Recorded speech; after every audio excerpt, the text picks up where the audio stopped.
जय जगन्नाथ सांग माने साहू घर तियन को आपण मानक पुणी थरे स्वागत करुच्ची। साहू घर तियन रे आज करिबा पानी आखिया माछ फूलकोबी आलू तरकारी। कौन कहउचंती आरंभ करिबा चलंतु।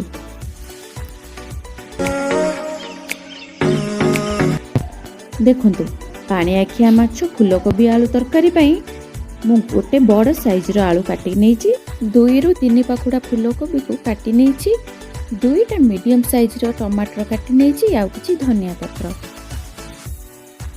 देखंतु मसला पई मु गोटे मीडियम साइज पियाज काटी नेची, गोटे सुखिला लंका, आधा चामच जीरा, रसुण अदा।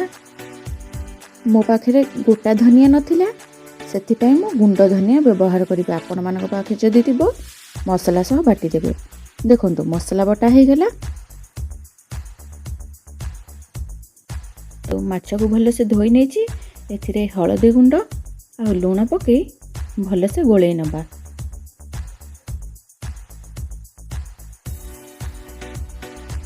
भल से गोळै नेले एबे चलंतु माछ भाजिबा।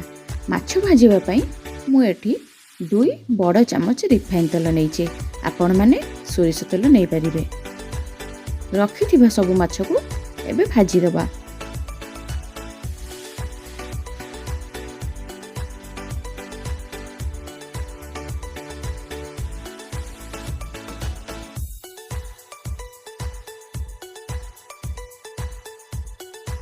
देखंतु माछ को भल से भाजी नेले एबे से कड़ाई रे आउ गोटे चामच तेल देई काटी के रखिथिबा आलू को पके टिके हल्का भाजी नबा।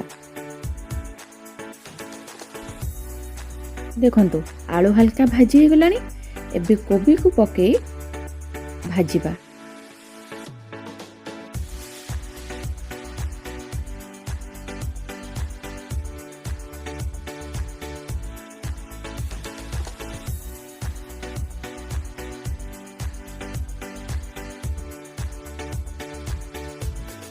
देखंतु आलू कोबी को भल से भाजी नेले एबे प्लेट को काढी दबा।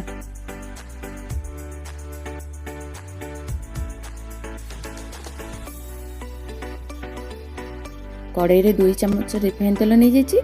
एबे सेथिरे काश्मीर लंका गुंड गोटे चामच आ हळदी गुंड पके बाटी की रखिथिबा मसला सब को पके दबा।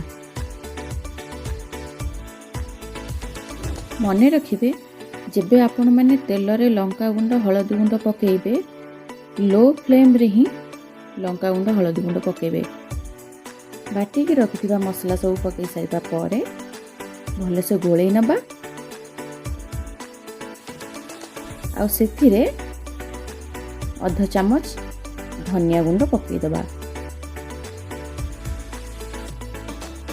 धनिया गुंड को भल से मसला सब मिसै नेले एबे 2 मिनिट पई कवर करी लो फ्लेम रे मसला को सिझिबा को छाड़ी देबा। देखंतु मसला रो तेल छाड़ीबा स्टार्ट हेलानी। एबे सेथिरे आधा चामच चिकन मसला पके देबा। आपण मानक पाखे जदि फिश मसला थिबो आपण माने फिश मसला भी पके परिबे। देखंतु चिकन मसला पके भले से मिसै नेले एबे आउ 3-4 मिनिट पई कवर करी मसला को सिझै नेबा। देखंतु 3-4 मिनिट पर मसला रो तेल भल से छाड़ी आसलानी।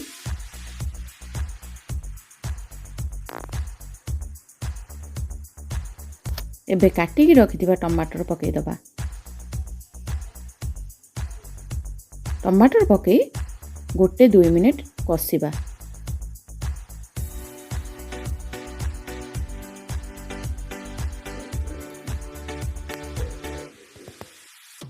टमाटर पके 2 मिनिट कसी नेले एबे भाजी की रखिथिबा आलू आ कोबी को पके कसिबा।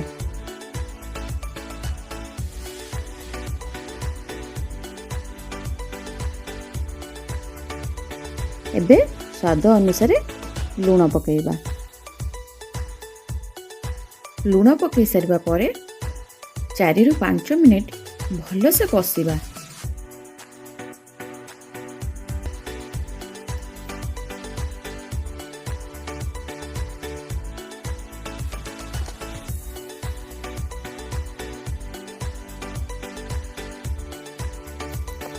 चारि 5 मिनिट कसिबा परे ଏବେ ପାଣି ଦେଇଦେବା।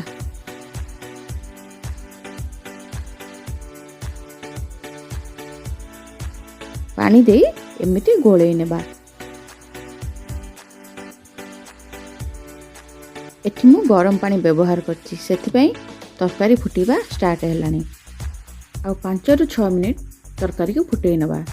ଦେଖନ୍ତୁ ତରକାରୀ ଭଲସେ ଫୁଟି ଆସିଲାଣି, ଆଳୁ ବି ସିଝିଗଲାଣି। ଏବେ ଭାଜିକି ରଖିଥିବା ମାଛ ସବୁକୁ ପକେଇଦେବା।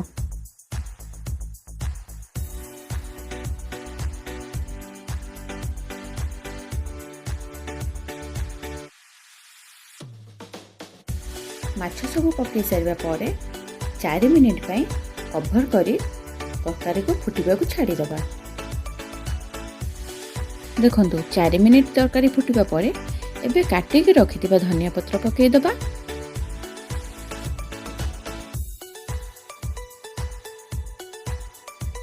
ଆଉ ଘୋଡ଼େଇ ଦେବା। ଏବେ ଗ୍ୟାସ୍ର ଫ୍ଲେମ୍କୁ ଅଫ୍ କରିନେବା। ଦେଖନ୍ତୁ ରେଡ଼ି ହେଇଗଲା ଆମର ଫୁଲକୋବି ଆଳୁ ପାଣିଆଖିଆ ମାଛ ତରକାରୀ। ଏମିତି ଧୀରେ ଧୀରେ ତରକାରୀକୁ ଗୋଳେଇବେ, ବେଶୀ ଘାଣ୍ଟିବେନି, ନହେଲେ ମାଛ ସବୁ ତରକାରୀରେ ମିଶିଯିବ। ଆପଣମାନେ ଦେଖିଲେ ଆଜି ଫୁଲକୋବି ଆଳୁ ପାଣିଆଖିଆ ମାଛର ତରକାରୀ। ଆଜିର ରେସିପିଟି ଆପଣମାନଙ୍କୁ କେମିତି ଲାଗିଲା କମେଣ୍ଟ ମାଧ୍ୟମରେ ଜଣାଇବେ, ଲାଇକ୍ କରିବେ, ସେୟାର କରିବେ, ଆଉ ଚ୍ୟାନେଲରେ ନୂଆ ଥିଲେ ସବସ୍କ୍ରାଇବ୍ କରିବେ।